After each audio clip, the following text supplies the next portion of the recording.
Hello दोस्तों, welcome back to my channel. मेरा नाम है दीपांकर गायन और आज हम एक आपके सामने नए वीडियो के साथ हमारा पॉइंट ऑफ व्यू, रिएक्शन और कुछ सीखने भी आए हैं। ये जो टॉपिक है बहुत ही करंट टॉपिक है और बहुत ही क्या बताऊं, शायद कंट्रोवर्शियल भी हो सकता है। अगर आप लोग न्यूज़ फॉलो करते हो तो आपको पता चलेगा कि इंडियन पार्लियामेंट में अभी एक चीज़ को एक टॉपिक को लेके बहुत हल्ला चल रहा था। वो है वक्फ बोर्ड, WQF वक्फ बोर्ड। ये बेसिकली एक ऐसा बोर्ड है जो मेजर मुस्लिम कम्युनिटी को उनके रिलीजियस पर्पस के लिए लैंड वो ओन कर सकते हैं by that group. To be very honest guys, मुझे भी एग्जैक्टली नहीं पता और इसीलिए मैंने यूट्यूब में सर्च कर रहा था कि इसके बारे में कुछ सीखते हैं, जानते हैं। और तभी मुझे ये एक वीडियो मिला जहाँ पे मैंने पहले कमेंट सर्च किया तो मुझे लगा कि शायद यहाँ पे point to point, cut to cut हमको देखने को सीखने को मिलेगा। लेट्स सी वीडियो में क्या देखने को मिलता है, क्या सीखने को मिलता है। एग्जैक्टली वक्फ बोर्ड में क्या प्रॉब्लम्स है, क्या सॉल्यूशंस हो सकता है और ये कहाँ पे, बिकॉज एक बहुत कंट्रोवर्शियल बात चल रहा है कि इंडिया में तीसरे लार्जेस्ट लैंड ओनर्स है वक्फ बोर्ड। तो ये किस प्रकार है, चलिए जानने की कोशिश करते हैं। और आपको पता है मैं अपना ओपिनियन विदाउट एनी फिल्टर मैं आपके सामने रखूंगा। लेकिन सबसे पहले गाइस, अगर आप इस चैनल पे नए हैं तो प्लीज़ इस चैनल को सब्सक्राइब कर दीजिए, वीडियो को शेयर कीजिए और अपने दोस्तों तक भी शेयर कीजिए। चलिए वीडियो शुरू करते हैं।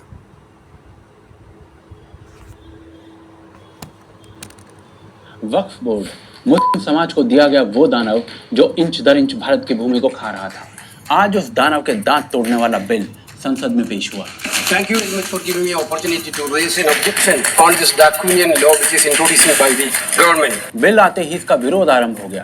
वक्फ बोर्ड में गैस मुस्लिम को शामिल करने का औचित्य क्या बनता है? पर ऐसा क्या था इस बिल में जिससे इस्लामिक आउटफिट्स दुखी हैं और हिंदू आउटफिट्स नाच रहे हैं? अध्यक्ष महोदय, सच्चाई ये है कि भाजपा अपने हताश, निराश, आप कानून चंद कट्टर समर्थकों के तुष्टीकरण के लिए ये बिल लाने का काम कर रही है। वक्फ बोर्ड कैसे खाता जा रहा था पूरे भारत को? वक्फ एक्ट 2024 में वो क्या प्रावधान है जो भारत को बचाएंगे और क्या ये बिल पास हो पाएगा? जानने के लिए वीडियो को अंत तक देखें और चैनल को सब्सक्राइब कर लें। वीडियो शुरू होने से पहले मैं एक चीज़ कहना भूल गया। पहले तो मैंने इंट्रोडक्शन नहीं दिया कि मैं किस चैनल के ऊपर मैं ये वीडियो, किस चैनल से मैं ये वीडियो को देख रहा हूँ, रिएक्ट कर रहा हूँ। चैनल का नाम है AKTK। बेसिकली मैंने पहले भी एक इनका और एक चैनल है भरद्वाज ब्रदर्स, मैंने उनके चैनल से रिएक्शन किया था। ये उनका और एक उन्हीं का चैनल है, तो मैं लिंक डिस्क्रिप्शन पे दे दूंगा। अगर आप लोगों ने सब्सक्राइब नहीं किया तो प्लीज़ जाके सब्सक्राइब कीजिए। बिकॉज अगेन मैं कहता हूँ कि ये जो भी चैनल है, ये जो भी कंटेंट क्रिएटर्स है, ये एक्चुअली मेरे वन ऑफ माय फेवरेट्स है और मैंने इनके चैनल से आई थिंक 2-3 वीडियोस पे ऑलरेडी रिएक्ट कर दिया है। और जो वीडियो का नाम है no Muslim can snatch your home now. चलिए देखते हैं।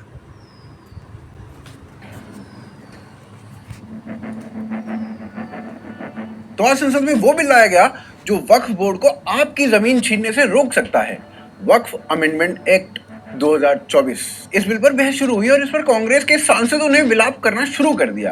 बोले ये तो अनकॉन्स्टिट्यूशनल है, ड्रैकोनियन है। Basically, when we are talking about the constitutions, this bill is a fundamental attack on constitution. Sir, Bhajpa ने कहा कि कांग्रेस ने एक समुदाय को फ्री हैंड दे रखा था, अब जब उन्हें सुपर नेचुरल पावर्स मिली हैं तो हमें तो अमेंडमेंट करना ही पड़ेगा ना। असदुद्दीन ओवैसी ने कहा कि ये अमेंडमेंट मुल्क को बांटने के लिए लाया गया है, ना कि जोड़ने के लिए। और समाजवादी पार्टी के नेता का तो मेल्ट डाउन ही हो गया। सर, सूबाई हुकूमतों को इख्तियार दिया गया। सर, हिंदू एंडोमेंट में जो कर्नाटका और तमिलनाडु में है वहां कोई मुस्लिम नहीं हो सकता।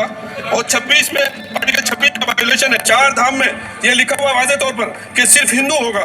बिहार, उड़ीसा में भी यही लिखा हुआ है। पंजाब, हरियाणा में गुरुद्वारा प्रबंधक कमेटी में सिर्फ सिख होगा ओनली, और ये उनका अधिकार है, इसको माना गया है। लेकिन मुस्लिम के साथ में यह अन्याय क्यों है? तो बेसिकली नेताजी विलाप इस बात पर कर रहे हैं कि अमेंडमेंट के बाद अब नॉन मुस्लिम्स को भी वक्फ बोर्ड का रिप्रेजेंटेटिव बनाया जाएगा। पर चलिए बिल में क्या क्या है वो तो हम आगे देखेंगे ही। अब ये बिल आया तो सबकी आंखें उद्धव ठाकरे की ओर थी।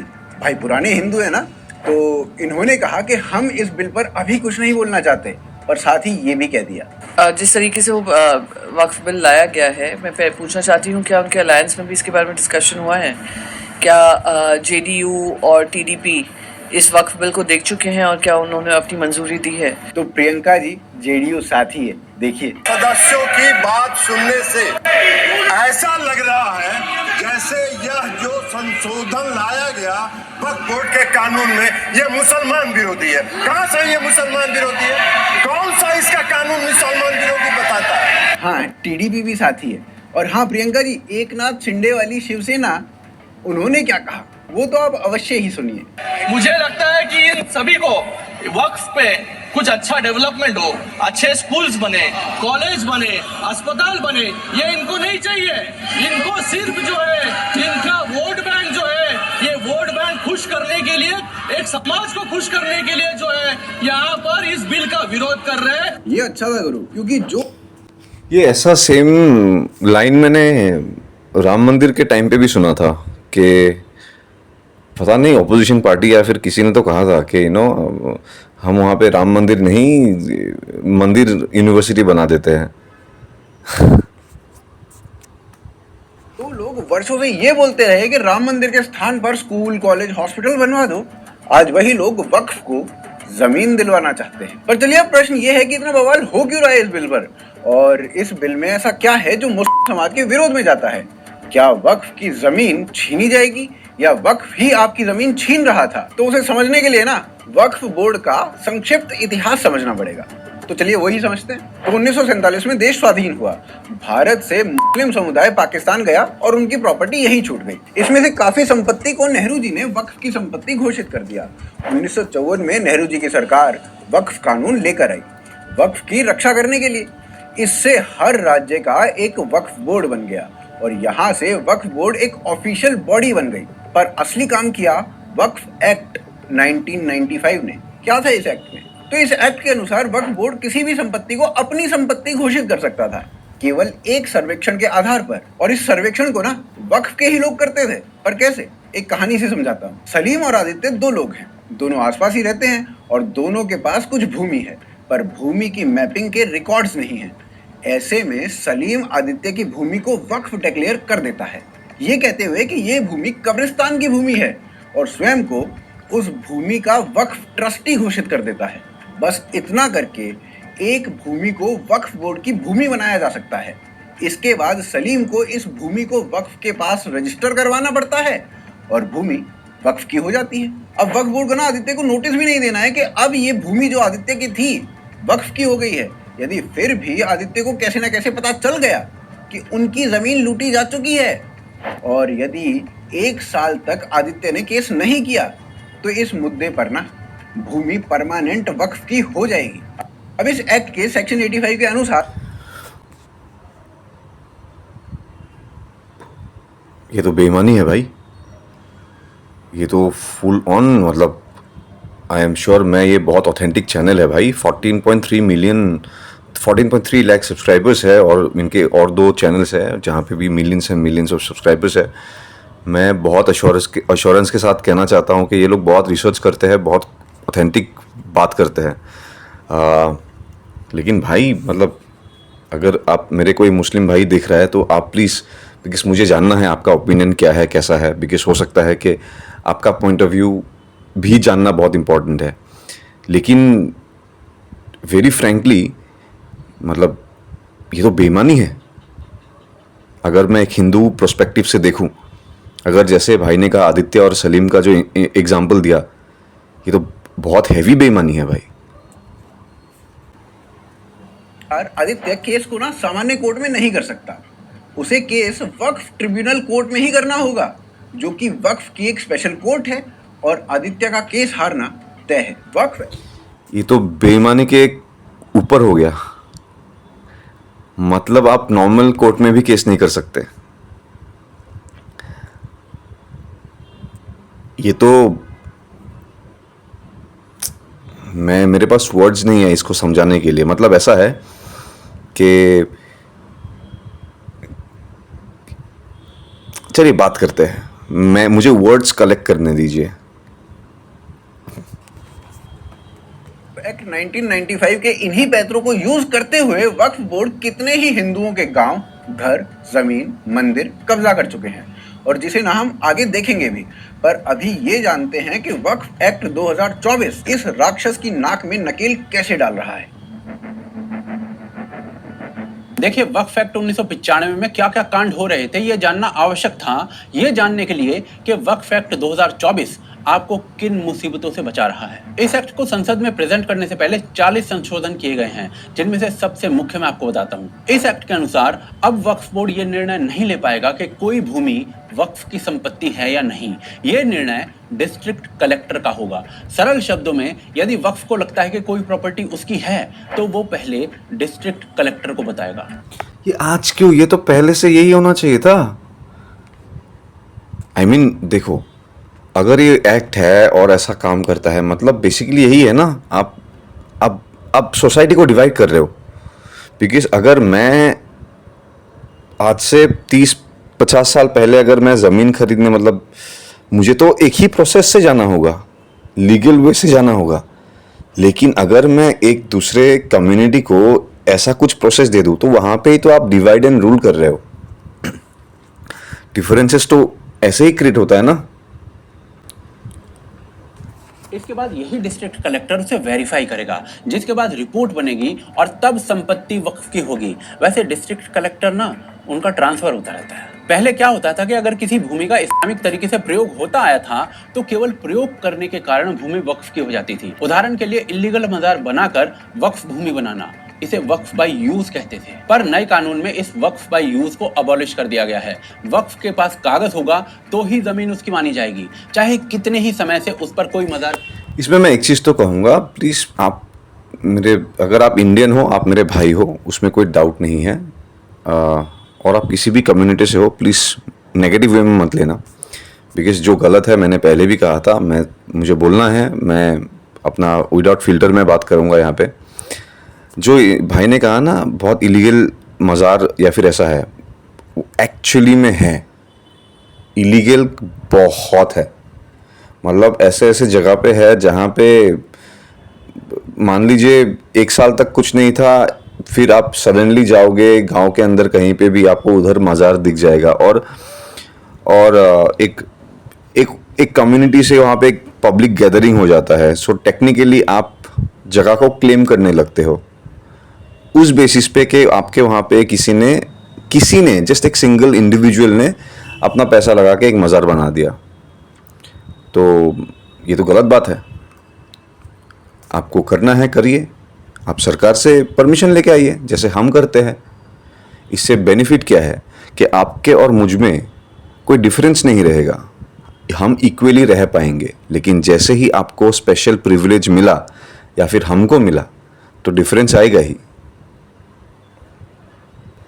बनी हुई हो। इसके अलावा इस एक्ट के बाद कोई भी नई जमीन बिना वक्फ डीड यानी कि लीगल कागज के क्लेम नहीं की जा सकेगी। यह कानून केंद्र सरकार को ताकत देता है कि वो वक्फ की किसी भी पुरानी संपत्ति की जांच करवा सकती है किसी भी समय एक ऑडिट के माध्यम से। और इस कानून के लागू होते ही 1 महीने में वक्फ बोर्ड को अपनी सारी प्रॉपर्टीज की लिस्ट सरकार के एक पोर्टल पर डालनी पड़ेगी, कागज की स्कैन्ड कॉपी अटैच करते हुए। एक और बढ़िया प्रावधान यह है कि कोई भी सरकारी संपत्ति जिसे कभी भी वक्फ की संपत्ति डिक्लेयर किया गया था वो अब वक्फ नहीं रहेगी, वो अब सरकारी संपत्ति हो जाएगी। और इससे इलाहाबाद हाईकोर्ट जिसे वक्फ की संपत्ति घोषित किया जा चुका है। मतलब ये न्यूज़ मुझे देखो बहुत अजीब लग रहा है, क्योंकि ये जनरली न्यूज़ नहीं होना चाहिए। बिकॉज यही तो बाय लॉ है, बाय बुक यही तो होना चाहिए। लेकिन अजीब इसलिए लग रहा है क्योंकि इसको ये एक ऐसा टॉपिक बन चुका है कि जहाँ पे हमारा कॉन्स्टिट्यूशन काम नहीं करता। तो ये तो भाई बहुत गलत बात है, बहुत गलत बात है। अगर ऐसा है, बहुत गलत बात है भाई। इक्वली सबको रहना चाहिए। आप एक पर्टिकुलर बोर्ड को, एक ऐसा बोर्ड जो एक रिलीजियस बोर्ड है, जो एक पर्टिकुलर रिलीजन के ऊपर बेस्ड बोर्ड है, चाहे कोई भी बोर्ड हो, कोई भी रिलीजन हो, लेकिन एक रिलीजियस पर्पस के लिए वो बोर्ड है। अगर ऐसा बोर्ड एक देश में, भारत जैसे देश में 3rd हाईएस्ट लैंड ओनर्स रहे तो दिक्कत की बात है, प्रॉब्लम की बात है। फ्यूचर में प्रॉब्लम्स होएगा ही होएगा, क्योंकि पॉपुलेशन बढ़ रहा है, ज़मीनें कम पड़ेगा। Eventually end of the day इसका एक ही सोल्यूशन होगा, अगर यहाँ पे ठीक नहीं किया गया वो वायलेंस होगा। अगर वो फ्यूचर में वायलेंस को रोकना है तो this board must come in picture very soon. कुछ समय पहले वो राहत की सांस ले सकती है। इसके बाद भी यदि कोई जमीन वक्फ को जा रही है तो भी रेवेन्यू अथॉरिटीज को लोकल डेली न्यूज़पेपर में छपवाना पड़ेगा इस जमीन के बारे में, ताकि यदि किसी की जमीन हो तो उसे पता चल सके, फिर 90 दिन रुक कर जमीन वक्फ को मिलेगी। पहले यदि किसी व्यक्ति की जमीन मारी भी जाती थी ना तो उसे केस भी वक्फ ट्रिब्यूनल कोर्ट में जाकर करना होता था और इसी कोर्ट का निर्णय मानना भी होता था। अब वक्फ ट्रिब्यूनल कोर्ट के निर्णय को देश के किसी भी कोर्ट में चुनौती दी जा सकती है और इसके लिए 2 साल का टाइम दिया जाएगा। यदि ये कानून पास हो जाता है तो वक्फ बोर्ड का CEO एक हिंदू भी बन सकता है और अब महिलाओं को भी वक्फ बोर्ड में लेना पड़ेगा। इसके अलावा जितने भी सेक्ट्स हैं जैसे कि शिया, सुन्नी, दाऊदी बोरा, आगा खानी, सबको रिप्रेजेंटेशन देना होगा। ये सारे संशोधन मिलकर वक्फ एक्ट 1995 को नपुंसक बना देते हैं। वक्फ अब मनमानी नहीं कर सकता अनटिल एंड अनलेस देश के सारे डिस्ट्रिक्ट कलेक्टर बिक जाएं, और वो भी पॉसिबल नहीं है क्योंकि डिस्ट्रिक्ट कलेक्टर को रिपोर्ट बनाकर देनी है, प्रमाण अटैच करते हुए, जो कभी भी वेरीफाई हो सकती है, और डिस्ट्रिक्ट कलेक्टर पर उस केस में गाज गिरनी तय है। पर वक्फ एक्ट 2024 में ये सभी संशोधन आपको किस कहर से बचा रहे हैं? क्या किया है वक्फ बोर्ड ने बीते सालों में, वो आगे देखते हैं। देखिए, वक्फ बोर्ड के द्वारा इस देश में क्या किया जा रहा है उसको समझने के लिए कहानी सुनाता हूं, एक आम आदमी की कहानी। तमिलनाडु की तिरुचिरापल्ली डिस्ट्रिक्ट के तिरुचैंथुराई गांव में राजगोपाल नाम का एक किसान रहता था। केवल 1.2 एकड़ भूमि का छोटा सा किसान था। पैसे की जरूरत थी तो जमीन बेचने का सोचता है और लोकल अथॉरिटीज के दफ्तर चला जाता है। वहां जाकर उसे पता चलता है कि उसकी सारी जमीन तमिलनाडु वक्फ बोर्ड की संपत्ति है। अगर उसे जमीन बेचनी है तो वक्फ बोर्ड से नो ऑब्जेक्शन सर्टिफिकेट लेकर आए। अब भाई राजगोपाल को तो ये तक नहीं पता होता कि वक्फ क्या भला है। अब राजगोपाल की खबर गांव में फैलती है। गांव वाले अपनी अपनी जमीन चेक करते हैं तो पता चलता है कि पूरा गांव ही वक्फ की संपत्ति बन चुका है। इसी गांव में इस्लाम के जन्म से पहले बना 1500 साल पुराना एक मंदिर भी था, वो भी अब इस्लामिक वक्फ की संपत्ति था। और ये लोग कुछ नहीं, इसको सीरियसली नहीं लेना चाहिए, फिर सीरियसली ही नहीं लेना चाहिए। आई मीन ये तो रिडिक्यूलस है यार, रिडिक्यूलस है भाई। प्लीज, अगर आप मेरे चैनल पे, आप ना मुस्लिम मेरे भाई हो ना, इंडियन स्पेसिफिकली, आप अगर मेरे मुस्लिम भाई हो ना, प्लीज़ आपका राय मुझे जानना है। आप प्लीज़ लिखिए कि आपका पॉइंट ऑफ व्यू क्या है। अगर आप इसके सपोर्ट में हैं तो ये भी लिखिएगा कि आप क्यों मानते हैं कि this is what it should be. मैं जेन्युइनली जानना चाहता हूँ, ठीक है, बिकॉज एज एन इंडियन ये मेरा कंसर्न भी है। और जानेंगे समझेंगे तभी तो एक अंडरस्टैंडिंग आएगा, पीस आएगा। तो प्लीज़ रिक्वेस्ट है मेरा ये। कर सकते थे और ऐसे ना अनेक उदाहरण दिए जा सकते हैं। 2022 में आंध्र प्रदेश के एक गांव की 1600 एकड़ से अधिक की भूमि को वक्फ की संपत्ति घोषित कर दिया गया। 2022 में ही हरियाणा के एक गुरुद्वारे की भूमि पर वक्फ बोर्ड ने स्वामित्व जमा लिया और बड़ी बात यह थी कि प्रशासन ने मान भी लिया। 15 जुलाई 2022 को एक शिव मंदिर को वक्फ की संपत्ति घोषित कर दिया गया। इसी प्रकार दिसंबर 2021 में बेट द्वारका, भगवान कृष्ण की नगरी, उस पर सुन्नी वक्फ बोर्ड ने अधिकार घोषित कर दिया। ये वक्फ बोर्ड का प्रेसिडेंट पागल है क्या? मुझे तो फनी लग रहा है, फनी, बिकॉज ये मैं जमीन का लोगों का, आपने किसी का प्राइवेट जमीन ले लिया, मैं समझ सकता हूँ, लेकिन आप जब मंदिर क्लेम करने जाओगे, आई मीन आप मेजॉरिटी तो हिंदू है भाई, 80% हिंदू है, तो लोग पीटेंगे आपको और क्या करेंगे। आई मीन आपके धर्म में हम करने जाएंगे तो आप लोग भी सेम काम करोगे, आप लोग भी मारोगे, और ये ऐसे ही तो वायलेंस बढ़ता है, ऐसे ही तो रायट्स बढ़ता है। तो ये इसको तो सस्पेंड कर देना चाहिए मेरे हिसाब से। मंदिर छोड़िए, सरकारी संपत्ति और सड़क तक वक्फ कब्जा चुका है। नवंबर 2021 में सूरत के म्युनिसिपल हेडक्वार्टर को अचानक से पता चलता है कि वो तो भाई अब वक्फ की संपत्ति बन चुका है। इसी तरह औरंगाबाद में एक सड़क को चौड़ा किया जा रहा था। ओए यार, गाइस सॉरी।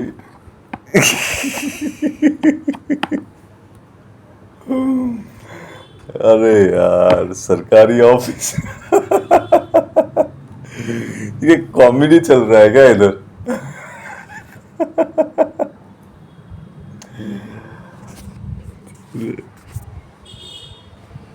अचानक वक्फ बोर्ड का पत्र आ जाता है म्युनिसिपल कॉर्पोरेशन को कि ये रोड जो है ना वो वक्फ की संपत्ति है और यदि इसका पैसा किसी जमींदार को दिया गया तो वो अमान्य होगा। ये केवल कुछ उदाहरण मैंने आपको दिए हैं, पर यह सब इतने बड़े स्तर पर हो रहा है कि केवल पश्चिमी बंगाल में वक्फ बोर्ड पर 1000 करोड़ से अधिक की धांधली की जांच चल रही है। केवल जम्मू कश्मीर में 500 करोड़ से अधिक की सार्वजनिक भूमि वक्फ के नाम पर है। भाई मजाक चल रहा है क्या? जी बिल्कुल मजाक ही तो चल रहा है, क्योंकि अंबानी के घर को वक्फ अपनी संपत्ति बताता है। काशी विश्वनाथ ज्ञानवापी को भी वक्फ की संपत्ति कहा जा चुका है। और वक्फ मतलब देखो यार, जो भी वक्फ का प्रेसिडेंट होगा, कोई भी हेड होगा, अनपढ़ है क्या वो? ठीक है, अगर आप लोग इलीगली भी करते हो, अगर आप लोगों को सीरियसली इलीगली ऐसे करना है तो आप करो। जनरली नहीं करना चाहिए, लेकिन आप समझदारी के साथ करो। आपको अंबानी का घर आपने क्लेम कर दिया है, हमारे मंदिर में आपने क्लेम कर दिया है, आप कैसे निकल जाओगे भाई? ये तो इम्पॉसिबल है। वक्फ बोर्ड तो गया भाई, अंबानी अकेला अंबानी खत्म कर देगा मुझे लग रहा है। बोर्ड ने ताजमहल को भी वक्फ घोषित किया हुआ है। इलाहाबाद हाईकोर्ट सुप्रीम कोर्ट में केस लड़ रहा है क्योंकि वक्फ बोर्ड के अनुसार इलाहाबाद हाईकोर्ट वक्फ की संपत्ति है। बस इसी कारण आज से 2 दिन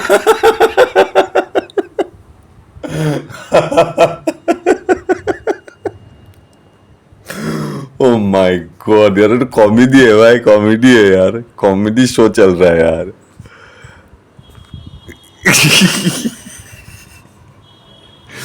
कौन है भाई वो का प्रेसिडेंट? कौन है भाई? पहले मध्य प्रदेश में एक जज ने बोला कि सालो ताजमहल भी ले लो। आपकी कैसे डिक्लेयर होगी वक्त प्रॉपर्टी, अब ये तो बताओगे कि नहीं बताओगे? क्या आप एडमिट कर रहे हो कि डिक्लेयर नहीं हो सकती? कल को वो कुछ भी सरकारी दफ्तर को कह देंगे कि वक्त प्रॉपर्टी तो हो जाएगा। मेरा सीधा सा क्वेश्चन है, ब्लंट, तो भाई साहब आप ताजमहल भी ले लो यार, लाल किला भी ले लो, कौन मना कर रहा है? या प्यार से क्वेश्चन समझ में नहीं आते आप लोगों को? 2006 में बनाई गई एक रिपोर्ट के अनुसार वक्फ के पास 1.2 यानी कि 1.2 लाख करोड़ रुपए की संपत्ति थी और 6 लाख एकड़ भूमि थी।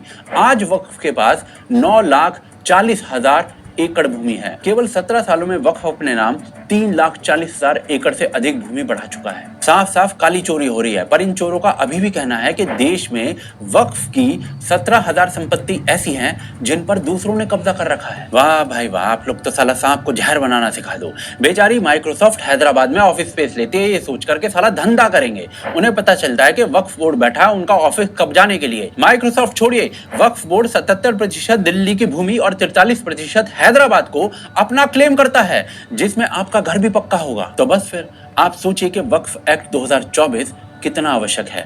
पर कुछ लोग कह रहे हैं कि वक्फ बोर्ड ही खत्म कर देना चाहिए और कुछ लोग पूछ रहे हैं कि क्या ये बिल पास होगा।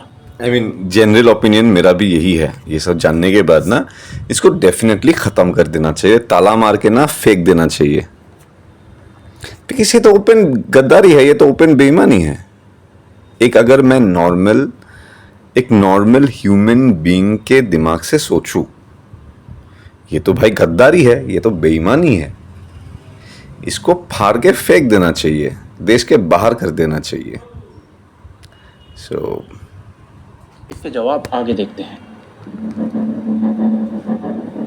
तो दूसरे अध्याय में हमने आपको बताया कि वक्फ एक्ट में किस किस प्रकार के अमेंडमेंट्स किए गए और वहां से हमें ये समझ में आया कि ये जो सुपर नेचुरल पावर्स अभी वक्फ बोर्ड को या फिर वक्फ ट्रिब्यूनल को दे रखे हैं, उन सभी सुपरनैचुरल पावर्स पर अंकुश लगेगा। लेकिन बहुत से लोगों का ना ये तर्क है कि वक्फ एक्ट में अमेंडमेंट नहीं होना चाहिए, बल्कि वक्फ बोर्ड को ही समाप्त कर देना चाहिए। और इसके पीछे उनके अपने अपने तर्क हैं। जैसे अंशुल ने कहा कि वक्फ ने पूरे गांव को ही अपनी प्रॉपर्टी बता दिया, या फिर 1500 वर्ष पुराने मंदिर को भी अपनी प्रॉपर्टी बता दिया, जबकि इस्लाम स्वयं 1400 वर्ष पुराना है।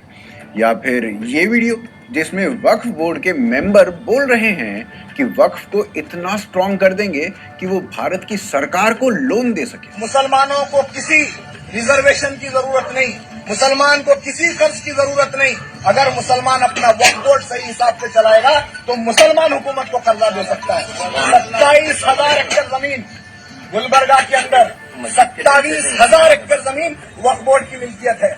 जिसमें 17,000 एकड़ हमारे ही लोग कब्जा करके बैठे हैं, हमारे ही लोग कब्जा करके बैठे हैं। सोचिए एक संस्था जिसके पास सुपर नेचुरल पावर्स हैं और वो फाइनेंशियली भारत की सरकार से भी स्ट्रांग है, तो इन लोगों की वक्फ बोर्ड को समाप्त कर देने की जो डिमांड है वो अन्यथा नहीं है और कदाचित एक सभ्य समाज में ऐसा होना भी चाहिए। परंतु यदि इसे सरकार के दृष्टिकोण से देखा जाए तो उसके लिए अमेंडमेंट करना एक सेफ ऑप्शन है, क्योंकि यदि वक्फ बोर्ड को अबॉलिश कर देते हैं तो एक समुदाय को भड़काकर सड़कों पर उतारा जा सकता है ये बोलकर कि तुम्हारी प्रॉपर्टी छीनी जाएगी। अब एटलीस्ट सरकार बोलने लायक है कि केवल अमेंडमेंट हुआ है, कुछ छीना नहीं जा रहा है, जैसा 370 के केस में हुआ था। उन्होंने आर्टिकल 370 को स्क्रैप नहीं किया था, उन्होंने क्लेवरली उसे इनइफेक्टिव बना दिया था। यदि 370 को स्क्रैप किया जाता तो सुप्रीम कोर्ट में विरोधियों के पास अपर एज होता, अब नहीं था। अब यूनानिमस तरीके से सुप्रीम कोर्ट ने पूरे प्रोसेस को सही माना, परंतु अबॉलिश ना करके अमेंडमेंट कर देते हैं। इससे लोग नहीं भड़केंगे, ये केवल मुंगेरी लाल के सपने हैं और केवल सरकार ऐसा सोचती है। सीए के समय भी इन्होंने यही सोचा था कि नेशनैलिटी तो किसी की जा ही नहीं रही है, तो फिर दंगे क्यों होंगे, लेकिन फिर भी दंगे हुए थे। और अब प्रश्न आता है कि क्या सरकार ने जो वक्फ अमेंडमेंट का बिल संसद में रखा है वो दोनों सदनों में पास हो पाएगा या नहीं। तो लोकसभा में भाजपा को 240 सीट्स मिली और एनडीए को 293। तो अब लोकसभा में किसी बिल को पास कराने के लिए आइडियली 273 वोट्स चाहिए, तो भाजपा के पास तो इतने वोट्स नहीं है। उन्हें अपने घटक दलों जैसे टीडीपी या जेडीयू इनसे बात करनी पड़ेगी। जेडीयू और टीडीपी दोनों ने ही अपना अपना सपोर्ट इस बिल को दिया है। चिराग पासवान का सपोर्ट तो आ ही जाएगा और शिंदे वाली शिवसेना ने भी अपना सपोर्ट इस बिल के समर्थन में दे दिया है। तो लोकसभा में तो बिल पास हो ही जाएगा। अब आते हैं राज्यसभा में। तो राज्यसभा में टोटल सीट्स हैं 245। 123 वोट्स बिल पास कराने के लिए चाहिए और भाजपा के अपने 86 मेंबर्स हैं, लेकिन एनडीए को मिलाकर ये संख्या हो जाती है 106 की। अब 106 से ये संख्या 123 कैसे पहुंचे, तो इसके लिए ऑपोजिशन को देखते हैं। 245 में से 89 सीटें इंडी अलायंस की हैं, 35 सीटें ऐसी हैं जो ना एनडीए का हिस्सा हैं और ना ही इंडी गठबंधन का। अब इन 35 में से मिनिमम 17 मेंबर्स का समर्थन भाजपा को चाहिए या इस बिल को चाहिए, जिनमें से 8 मेंबर्स बीजू जनता दल के हैं जो परोक्ष रूप से भाजपा के ही साथ हैं। अब इसके बाद बचते हैं 9 मेंबर्स जिन्हें मैनेज करना होगा। अब वो भाजपा कैसे मैनेज करती है वो देखना होगा। बाकी 3 सितंबर को 12 राज्यसभा मेंबर्स का चुनाव है और उसमें अपर एज भाजपा को है। तो आने वाले दिनों में जो सिचुएशन है ये थोड़ी बेटर हो सकती है। तो भाई अभी के गणित को देखा जाए तो ये बिल दोनों ही सदनों में पास हो सकता है और आशा भी यही है कि दोनों ही सदनों में पास हो जाए। साथ साथ आशा ये भी है कि आप इस वीडियो को लाइक करें और शेयर करें, हमें पेट्रियन और यूपीआई के माध्यम से सपोर्ट करें। और ये जो दूसरी वीडियो आपको अपनी स्क्रीन पे दिख रही है, वाह भाई, बहुत इन्फॉर्मेटिव वीडियो था। आप प्लीज़ चैनल को चेकआउट करें, मैं लिंक दे दूंगा, जाके सब्सक्राइब करें। आई एम श्योर आप लोगों ने करके रखा होगा, बट एनीवे अभी देखो, मैं अपना पॉइंट ऑफ व्यू आपके सामने रखता हूँ। फर्स्ट ऑफ ऑल तो मैंने आपको वीडियो में ही बोल दिया, ये डायरेक्टली बेईमानी है, गद्दारी है। एटलीस्ट नॉन मुस्लिम्स, सिर्फ हिंदू नहीं, क्रिश्चियंस हो, हिंदूज हो, जो भी हो, सबके लिए ये बेईमानी है, गद्दारी है। क्योंकि आप ऐसे क्लेम नहीं कर सकते हो, ये लॉजिकल बात है। आई एम श्योर आप एक नॉर्मल मुस्लिम भी इस बात को एग्री करेगा, जो एक normal day to day life, एक गुड सिटीजन जो भी है। कोई क्रिश्चियन, कोई हिंदू तो हर कोई एक्सेप्ट करेगा, लेकिन ये भाई गद्दारी है, इसको नहीं चाहिए हमको। और मैं आपको और एक चीज़ बताता हूँ। इस वीडियो में अभी कुछ टाइम 2-3 मिनट पहले एक टोपी पहन के एक मुस्लिम बंदा बोल रहा था कि भारत सरकार को हम लोन दे सकते हैं, लेकिन वो क्या कह रहा था कि हम कब्जा करके बैठे हैं। मैं ना आप लोगों से, आप कहीं से भी हो, मैं एक चीज़ बताता हूँ कि जब किसी एक रिलीजन से, किसी एक कम्युनिटी से या फिर किसी भी एक संस्था से अगर कोई ऐसे ओपनली बात करता है, तो आप ये समझो कि दूसरे लोग आपके बारे में क्या ओपिनियन रखेंगे। वेरी फ्रेंकली इसमें अगर आप मुझे बुरा मानते हो तो मैं क्या बताऊं, लेकिन मुझे नहीं लग रहा कि इसमें बुरा मानने की मैंने कोई बात की है। एक जनरल ओपिनियन, एक जनरल क्वेश्चन जो ये सब देखने के बाद हर किसी के मन में आएगा, तो वही है। ये बिल्कुल लॉजिकल नहीं है और डेफिनेटली इसको बंद होना चाहिए। No doubt about it. I hope आप लोगों का भी सेम पॉइंट ऑफ व्यू हो, सेम रीजंस हो। अगर नहीं है तो प्लीज़ कमेंट करके मुझे बताइए, और स्पेशली मेरे मुस्लिम भाई, अगर आप लोग का जो भी पॉइंट ऑफ व्यू है प्लीज़ मुझ यहाँ पे शेयर कीजिए, बिकॉज मैं जेन्युइनली जानना चाहता हूँ आप लोगों के से आपका भी पॉइंट ऑफ व्यू, कि आपका क्या सोचना है। अगर आपका सोचना है कि वक्फ को रहना चाहिए तो आई एम श्योर कि कुछ लॉजिकल रीजनिंग होगा उसके पीछे भी, तो प्लीज़ मुझे वो भी जानने का मौका दीजिए। अच्छा, एनीवे गाइस, सबसे पहले प्लीज़ इस चैनल को ना सब्सक्राइब कीजिए, वीडियो को लाइक कीजिए और अपने दोस्तों तक भी शेयर कीजिए। हम बहुत जल्दी मिलेंगे एक नए वीडियो के साथ, तब तक के लिए आप लोग मस्ती से रहिए। जय हिंद, जय भारत।